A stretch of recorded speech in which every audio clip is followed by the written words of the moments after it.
오늘은 기독교와 불교에 대한 이 차이점, 그 다음에 또 세상 종교와 기독교의 그 상이점, 차이점, 이런 것들을 잠시 말씀을 드리겠습니다. 이 기독교라고 하는 것은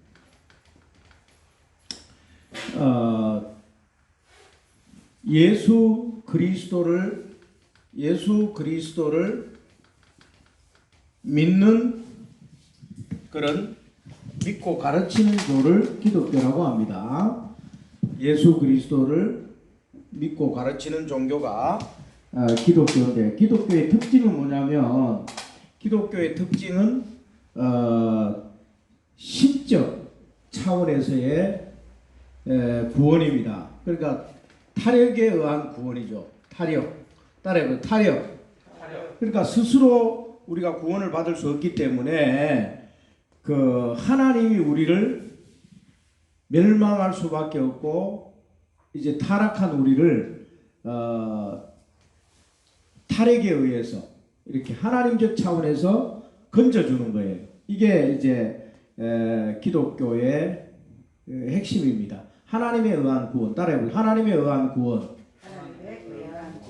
그 하나님이 우리를 구원해 주셨다 이거예요. 그런데 불교는 뭐냐? 불교는 자력입니다. 자력. 스스로 자자 자력. 그러니까 다시 말해서 내 스스로 구원에 이르는 어떤 길을 찾는 거죠. 깨달음이에요. 그리고 깨달아서 뭔가 이제 구원을 받으려고 하는데, 사실 기독교에서 이 스스로 구원은 없다, 이렇게 하나님 외에, 예수 그리스도 외의 구원은 사실상 없음을 이렇게 선포합니다. 그래서 자력에 의한 구원은 인정을 하지 않습니다. 왜 그럴까요? 이 자력에 의한 이 부분은 타락한 인간이 스스로 죄에 빠져 있기 때문에 거기서 나올 수 없다는 거예요. 죄 문제를 스스로 해결할 수 없다라고 못을 받고 있습니다. 죄 문제 해결입니다. 기독교의 핵심은 죄 문제. 따라 죄 문제 해결. 이 죄라고 하는 것은 하지 말아야 될 어떠한 일들, 빗나간 그런 화살, 이게 죄. 빗나간 화살. 그러니까 화살을 쏘는데 관역을 빗나갔다, 이게 죄거든요. 이 죄 문제를 해결하실 유일한 분은 하나님밖에 없는 거예요. 하나님. 왜? 하나님은 죄가 없으시기 때문에 죄 문제를 해결해 주시고, 죄를 용서해 줄 수 있고, 죄 문제를 해결할 수 있는 유일한 분은 하나님이다라고 하는 거예요. 그 하나님이 이 땅에 오신, 이게 바로 독생자를 보내신, 예수 그리스도를 이 땅에 보내신 하나님의 그 독생자를 통해서 인류를 구원하신 그 예수 그리스도의 성육신입니다. 성육신. 따라 성육신. 그러니까 이 성육신이라고 하는 것은 하나님이 육신이 되셔서 이 땅에 오심을 성육신이라고 해요. 그러니까 지금부터 제가 가르치는 이런 것은 굉장히 기초거든요. 그러니까 기독교의 기초를 알아야 교회가 이런 걸 가르치는구나, 이 도를 이제 깨닫는 거예요. 기독교의 도. 그러니까 불교의 도와 기독교의 도의 차이점은 뭐냐? 기독교는 하나님이 이 땅에 죄 문제를 해결하시기 위해서 육신으로 오셨다라고 하는 겁니다. 하나님이. 이 하나님 누구냐? 바로 창조주입니다. 창조주, 다른 말로 조물주. 이 창조주가 이 땅에 인간으로 오셔서 인간들 그 세상에서 함께 텐트를 치고 기거했다라고 하는 겁니다. 하나님이, 죄 없으신 하나님이 와서 인간을 대신해서 죄 문제를 해결해 주셨다. 죄를 탕감해 주시기 위해서 죄 없으신 분이 그 죄를 대신 갚아 주셨다라고 하는 겁니다. 자, 우리가 누군가에게 빚을 천만 원을 졌다 합시다. 천만 원. 자, 빚 천만 원을 지었으면은 우리는 이제 누군가가 와서 나를 대신해서 이 빚을 갚아주지 않으면 이 채무를 이행해야 되고 여기에서 벗어날 길이 없잖아요. 대신 누군가 와서 내 대신 이 빚을 천만 원을 갚아줘야 거기에서 이제 우리는 벗어날 수가 있는 거예요. 스스로 갚을 힘이 없는데 누군가가 나에게 와서 빚을 갚아주셨어요. 그러면 이제 이 빚에서 해방됩니까? 해방되지 않습니까? 해방되죠. 이와 똑같은 거예요. 이 죄 문제로 우리는 사망이라고 하는, 죽음이라고 하는 이 구렁텅이에서 벗어날 수 유일한 길은 이 죄를 해결해 줄 분이 필요한 거예요. 죄를 대신 탕감해주고 빚을 죄의 싹슨 사망이라 그랬거든요. 죄의 결과는 사망이에요. 사망. 죄를 지었기 때문에 사람이 죽어요. 죄 없으면 죽을 이유가 없어요. 이 땅에 죄가 들어오고 난 다음에 죽음이라고 하는, 사망이라고 하는 것이 왔거든요. 이 사망에서 구원을 받기 위해서는 이 죄 문제를, 이 사망을 사망시킬 수 있는, 죄를 처리할 수 있는 분이 오셔야 되는 거예요. 그래서 그 오신 분이 바로 성육신 예수 그리스도라고 하는 거예요. 분이에요. 예수님이 오셔서 우리 인류의 죄를 대신 짊어주시고 또 대신 갚아주신 거예요. 그러니까 죄 없는 하나님은 왜 죄가 없으실까요? 이분은 동정녀, 즉 처녀의 몸을 빌려서 남자의 씨가 아닌, 인류의 씨가 아닌 이 동정녀의 몸을 빌려서 오신 거죠. 창조주니까 가능한 거예요. 창조주 하나님이시기 때문에 이 동정녀 탄생을 할 수 있는 거예요. 하나님은 전지전능하시고 무소부재하시고 하나님은 아니 계신 곳이 없으시고 못하실 것이 없으시죠. 그래서 이분은 동정녀를 통해서 성육신 하셨다. 그 동정녀를 남자를 알지 못하는 처녀의 몸을 빌려서 오신. 그래서 이제 마태복음에 보면 그 부분이 자세하게 나옵니다. 마태, 마가복음 이렇게 읽어보면 이 동정녀 탄생에 대한 부분들이 나옵니다. 그래서 그 목수의 그 아들로 오지만 실제로 그 목수의 아들이 아니죠. 그래서 마리아가 이렇게 동정녀인데 임신을 했어요. 그래서 약혼을 했던 그런 어떤 차원에서 이제 오해를 받게 되죠. 그래서 나사렛의 목수가 누구였죠? 이 마리아의 남편이 누구였죠? 이름이? 네?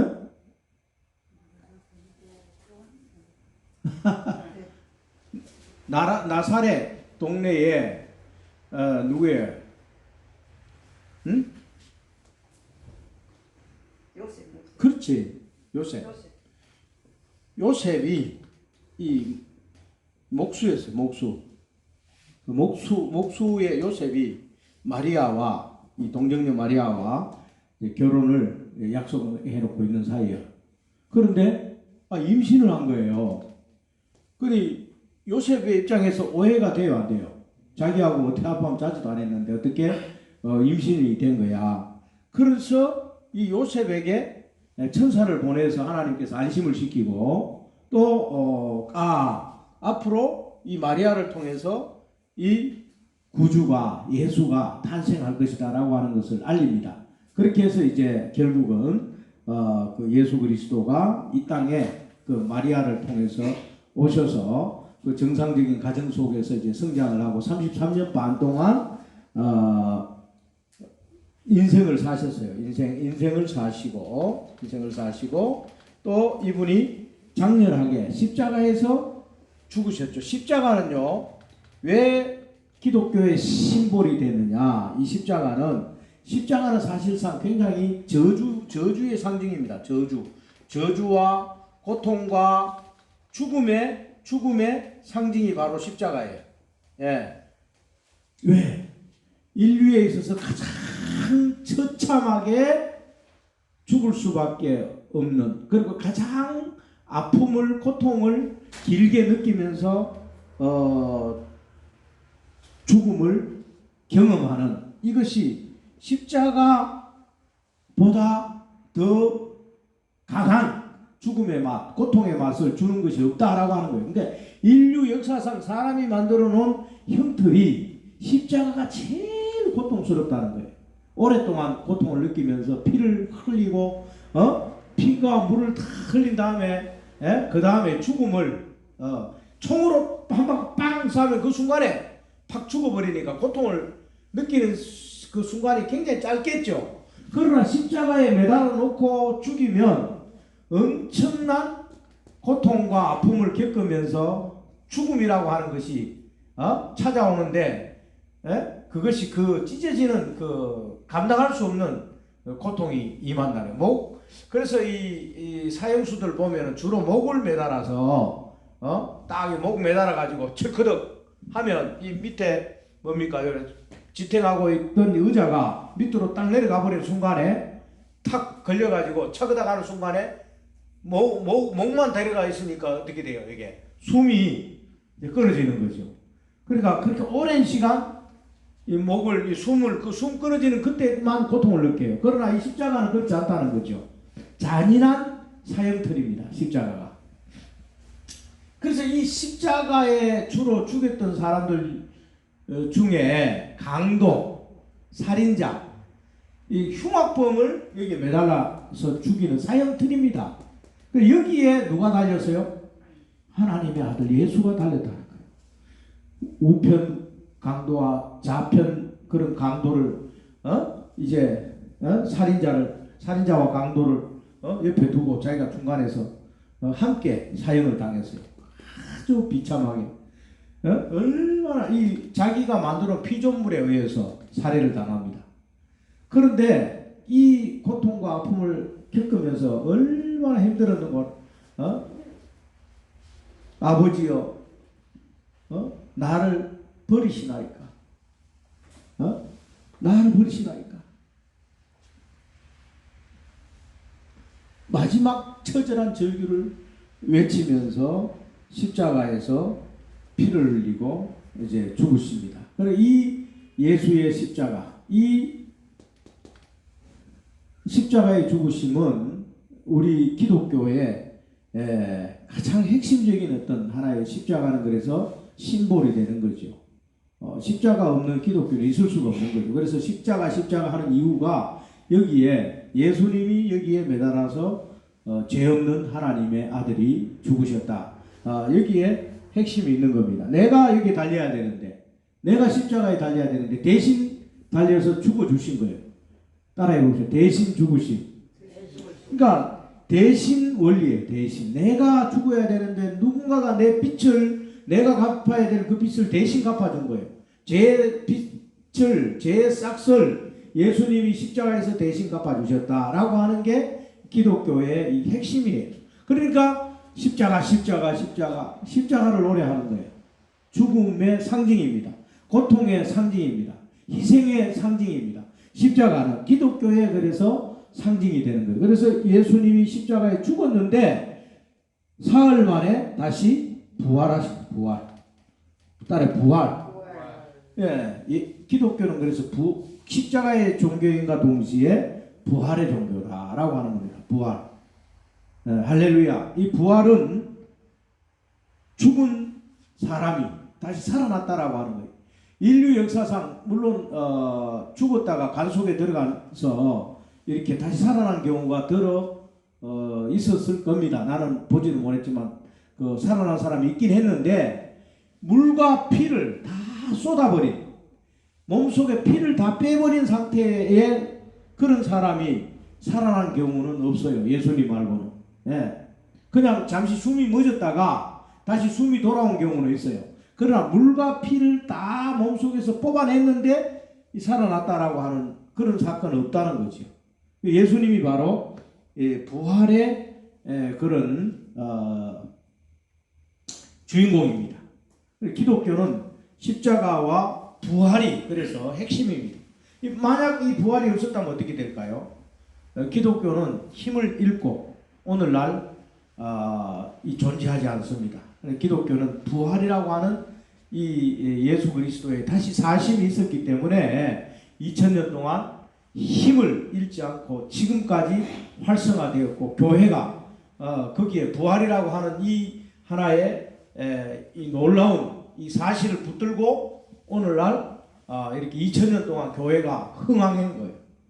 부활의 증인들에 의해서 예수는 부활했다. 그래서 이것이 전파되어져서 신약 성경이 쓰여지고, 또 신약 성경이 이렇게 힘을 얻고, 그래서 이 부활의 증인들에 의해서 기독교가 전파되어져서 오늘날 이렇게 있는 거예요. 만약 이 부활이 없고 그렇다라고 한다면, 이게 뭐 만들어진 하나의 가설에 불과하다면은 기독교는 허상입니다. 목사들은 전부 다 거짓 증인들이에요. 목사들은 전부 다 이렇게 아주 가장 나쁜 사람들이죠. 왜? 거짓말 사기꾼들이니까. 그러나 실제로 이 레주렉션이라고 하는 부활은 실존적이고 사실적이고, 위트니스, 증인들이 있고 증거가 있고 증인이 있는 거예요. 그렇기 때문에 이 부활의 힘에 의해서 기독교가 오늘날 놀랍도록 흥황하고 부흥하고 성장하고 발전했고, 또 이 부활을 증거하고 있는 Holy Spirit이라고 하는 성령, 이 성령이 교회 안에서 실제로 우리를 믿게 만들어 주는 거예요. 성령, 이 성령의 실존. 그리고 기독교는 이 성령이라고 하는 Holy Spirit이라고 하는 이 성령이, 거룩한 영이 우리와 함께하는 거예요. 목사와 함께하고 성도들과 함께하고 예배에 이 성령이 임재하고, 그래서 뭔가 느낌을 주고, 이 성령의 힘을 얻고, 성령에 의해서 말씀이 증거되고, 성령에 의해서 놀라운 그런 어떤 계시가 이루어지고, 또 확신이 들어지고, 성령의 그 에너지가 전달이 되고, 이런 성령 체험과 성령의 실존을 경험한 사람들에 의해서 교회는 계속 이렇게 운영되고 있는 거예요. 만약 이 성령이 실존하지 않다, 이게 뭐 없다. 성령은 실존합니다. 실존하고 또 실제로 체험되어지고, 그래서 천사도 있고 마귀도 있고 귀신도 있고 그렇습니다. 그래서 영적인 세계, 영의 세계, 이걸 갖다가 3층 천이라고 하는데, 1층 천은 이 가시적인 세계, 눈으로 포착되는 세계가 1층 천입니다. 첫 번째 하늘. 두 번째 하늘 어딜까요? 두 번째 하늘은 혼의 세계입니다. 혼의 세계. 인터넷 세계. 눈에 안 보이지만 있어요, 없어요? 인터넷 세계. 인터넷 세계 얼마나 넓습니까? 혼의 세계. 우리가 혼으로 전달되어지는 이 가르침의 세계, 또 서적 안에 있는 그런 세계, 이렇게 간접적으로 체험할 수 있는 세계, 이게 혼의 세계입니다. 혼의 세계. 이걸 갖다 2층 천이라고 해요. 혼의 세계를. 3층 천은 영의 세계, 따라요. 영의 세계. 영의 세계. 하나님이 실존하는 영의 세계. 그 영적인 눈이 없으면 볼 수 없는 세계예요. 이걸 갖다 3층 천이라고 그래요. 영의 세계를. 그래서 바울은 이 3층 천에 셋째 하늘에 갔다 왔어요. 나도 셋째 하늘에 이렇게 체험이 있어요. 셋째 하늘. 그 영의 세계. 이 내 영혼이 빠져나가서 영의 세계를 체험한 것이죠. 지옥도 체험하고 천국도 체험하고. 유튜브에 들어가서 유병기 목사 천국과 지옥 간증집회 딱 치면은 천국과 지옥 그 체험한 것이 나와요. 그걸 꼭 한번 들어보세요. 그러면은 이 영의 세계를 빠져나와서 삼중천을 경험한 것이죠. 영의 세계가 있구나. 이렇게 확신이 들기 때문에 다른 걸 다 포기하고 목회의 길을 갈 수 있는 거예요. 그리고 복음을 전할 수 있고, 그 다음에 성경이 사실적이고 부활이 실제적이다라고 하는 것을 확신하게 되죠. 그래서 확실하게 전파하는 거예요. 선포하고 전파하고 선교하고 전도하고 다른 사람들 설교할 수 있는 거예요. 이러한 체험이 없다면 이 설교에 힘이 없어요. 이것을 내가 체험이 없다면 나는 확실하게 전달할 수가 없어요. 천국이 있다. 지옥이 있다. 이 성령이 존재하신다. 실존한다. 부활이 사실적이다. 실제적이다. 실존적 부활을 증가할 수 없는 거예요. 이런 영의 세계를 체험하지 않는 사람은. 그래서 이 목회자들도 두 부류가 있어요. 영의 세계를 체험한 사람이 있고 영의 세계를 체험하지 않은 사람이 있어요. 영의 세계를 체험한 사람은 뭔가 복음에 힘이 있고 이 설교에 능력이 나와요. 그리고 항상 하나님이 살아계심을 확신하고 가운데 전파하기 때문에 전달받은 사람, 이 설교를 듣는 사람들이 공급을 받아요. 아, 그렇구나. 아, 여러분,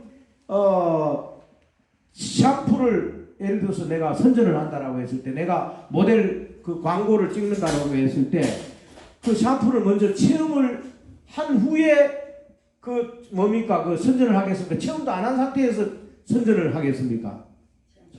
체험을 해요. 샴푸를 한 달, 두 달 써보도록 하는 거예요. 그래야 너무 좋다는 걸 온몸에 느끼고 향수도 좋고 향기도 좋고 이 머리로 그 샴푸를 쓰면 부드럽고 그런 확실하고 체험하는 가운데 야 예를 들어서 S 샴푸다. S 샴푸 딱 말 한마디만 해도 뭡니까?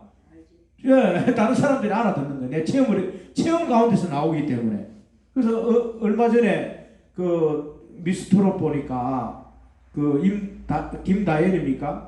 해령포 뭐 그런 노래를 한번 불렀는데 자기가 실제 그 해령포에 가가지고 그 돌고 도는 해령포의 모습을 눈에 보고 와서 노래를 부르니까 더 뭔가 모르게 감정 전달, 감정이입, 그 감정에 자기가 사로잡혀서 노래를 전달할 수 있는 그런 것이 나오는 것처럼 체험이라는 게 이만큼 중요합니다. 영적인 체험을 한 사람, 영의 세계를 한번 체험한 사람은 그 전달력이 그 확신이 강하기 때문에 천국에 대한 이야기, 지옥에 대한 이야기, 천사를 보고 마귀를 보고 또 하나님의 나라를 들어갔다 온 사람은 이 말씀 메시지를 전해도 달라요. 그게 처음 안 한 사람하고. 그래서 항상 이 체험이 그만큼 중요하다는 거예요. 하나님이 살아계십니까? 한번 나에게 살아계시다면 보여주십시오. 내가 이번에 이런 기도를 하니까 이 기도를 들어주십시오. 그래서 많은 체험을 해야 돼요. 저는 수많은 체험을 했어요. 천국이 있습니까? 있으면 보여줘 보세요. 지옥이 있습니까? 보여줘 보세요. 천사가 있습니까? 천사 한번 보게 해주세요. 이런 것을 놓고 하나님이 있다면 그 기도를 들어줄까요? 안 들어줄까요? 하나님이 계시다면 그 기도가 들어준다는 거예요. 이루어지고 들어주고 응답이 돼요. 그럼 없다면 그런 것들이 체험이 안 되겠죠. 그러면 믿을 필요가 없지. 체험도 안 되는데. 바로 그겁니다. 체험을 했기 때문에 믿을 수 있는 거예요. 기독교는 한마디로 체험의 종교다. 한번 따라해요. 기독교는 체험의 종교다. 기독교는 체험의 종교. 체험의 종교. 그러니까 불교나 세상 그런 세속 종교들은 깨달음의 종교예요. 깨닫는 거야. 체험이 아니고 깨달아요. 아 그렇구나. 인생 만사가 다 그냥 공수래 공수고 내가 빈손으로 하는데 빈손으로 가는구나. 그러니까 큰 욕심 부리지 말고 그냥 이렇게 살다 가야 되겠구나. 이렇게 깨닫는 거죠. 스스로. 구원이 없어요. 한마디로 말하면 철학입니다. 철학. 교훈이에요. 교훈. 죽을 수밖에 없는 영멸에서 죽음에서 사망에서 지옥에서 건져주는 게 아니에요. 그냥 살아가면서 깨닫는 거예요. 그러니까 차원이 다르다니까요. 기독교와 불교는. 세속적인 종교 중에 대표적인 게 불교인데 불교는 사람들이 만들어 놓은 깨달음입니다. 어찌 보면은 성자들이 많은 날 그 산속에서 번뇌와 고민 속에서 왜 인간이 이렇게 아프고 고통스럽고 왜 인간사 서로가 이렇게 설키고 얽히고 하는 가운데서 괴로워하는가, 고통이 어디서 오는가 이런 걸 면밀하게 따져보고 조사해본 결과 욕심에서 오는구나. 그래 욕심을 좀 내려놔야 되겠다. 이게 깨달음입니다. 종교가 아니에요. 하나의 구원이 아니에요. 이건 깨달음을 통한 하나의 내려놓음이고 비움이고 나의 어떤 철학과 의식과 명상을 이렇게 뭔가 새롭게 이렇게 자꾸만 사고를 넓혀가는 것이 불교의 가르침이라고 한다면 기독교는 그런 것 플러스 알파로 구원이라고 하는 거죠. 신이 와서 체험되어지는 거예요. 신이 존재한다. 영적 세계가 있다. 고로 네가 함부로 살다가 지옥 간다. 그렇게 살면 안 된다. 하나님을 믿어야 천국 간다라고 하는 거예요. 하나님을 믿어야 내가 구원받는다. 지옥 안 간다. 죄 용서 받는다. 그리고 그렇게 살다 보면 징계 받고 하나님이 싫어한다. 그러니까 앞으로는 니 그렇게 살지 마라. 착하게 살아라. 다른 사람 빛 가운데 살아. 소금이 맛을 잃으면 사람들에게 밟힌다. 니 맛 잃어버리면 안 된다. 빛을 발해야 되는데 빛 발하지 않으면 너는 빛을 잃어버린 형광등은 폐기 처분되듯이 우리가 예수 그리스도를 비추지 않으면 우리는 폐물이 된다. 버림받게 되고 사람들에게 무시당한다. 그러니까 항상 빛을 발하는 그런 형광등처럼 빛을 발해라. 세상 가운데서 좀 착하게 의롭게 살아라. 거룩하게 살아라. 이게 기독교죠. 말하자면 성령을 가슴에 품고 예수를 따라 살아라 라고 하는 게 기독교적 핵심입니다. 가르침에. 그래서 이제 불교와 기독교의 차이점 알겠죠? 불교는 어떤 자력에 의해서 깨달았기 때문에 누군가 와서 도와주는 게 아니에요. 스스로 깨달은 거예요. 그렇구나. 진리를 그냥 깨달아서 뭔가 모르게 내가 찾으려고 애를 써. 그러나 거기에서는 구원이 없어요. 그러나 기독교는 구원이다. 구원. 나는 할 수 없어요. 하나님. 나는 천국 갈 수 없어요. 그럼 나를 천국으로 인도해 주세요. 건져 주세요. 나를 손잡아 주세요. 구원해 주세요. 이 내 구름텅이 안에 빠졌는데 나를 건져 주세요. 이겁니다. 아주 적극적이죠. 그리고 굉장히 공격적입니다. 손잡아라. 손잡아. 내 손을 내밀어서 내 손 잡아. 잡으니까 푹 일으켜 주는 거죠. 이게 기독교적 구원관이고 또 탈핵에 의해서 나를 건져주는 그 탈핵에 의한 구원이 이루어지는 거죠. 그래서 이러한 것들은 신적 차원에서 이걸 갖다가 뭐라고 이야기하냐면 그 전적 타락한 인간을 하나님의 무한한 사랑으로 하나님의 한없는 사랑 하나님의 그 큰 사랑으로 우리를 건져주시고 구원해 주시기 하나님의 그 큰 사랑 하나님의 말로 형용할 수 없는 큰 넓은 사랑으로 우리를 무한한 사랑으로 건져주신다. 구원해 주셨다. 이러한 차원이 기독교적 핵심이라고 하는 거예요. 하나님이 얼마나 우리를 사랑했으면 자기 생명까지 던져서 우리를 구원했느냐. 그러니까 우리는 이제는 그 구원 안에서 예수 안에서 내 욕심대로 살지 말고 나는 이제 다 죽었다 이거 여기고 예수님을 믿는 믿음 안에서 살아라. 이제는 내가 아닌 그리스도를 믿는 믿음으로 살아라. 그 그리스도의 생명으로 살아라. 이 말은 해석을 하자면 이제는 네 뜻대로 네 욕심대로 네 생각대로 쪼대로 살지 말고 예수님이 원하는 대로 의롭게 살면 네 인생은 하나님께서 책임을 지겠다. 이거예요. 이전에는 우리가 의식주의의 책임을 어떤 거기에 악신들을 두고 살았다면 이제는 물질적 이런 어떤 가치관을 내려놓고 이제는 영적인 측면에서 그 나라와 그 의를 구하면서 진리를 추구하고 또 하나님의 말씀을 따라서 살면서 이렇게 나가면 자동적으로 먹고 사는 문제, 의식주 문제는 해결된다라고 하는 게 기독교죠.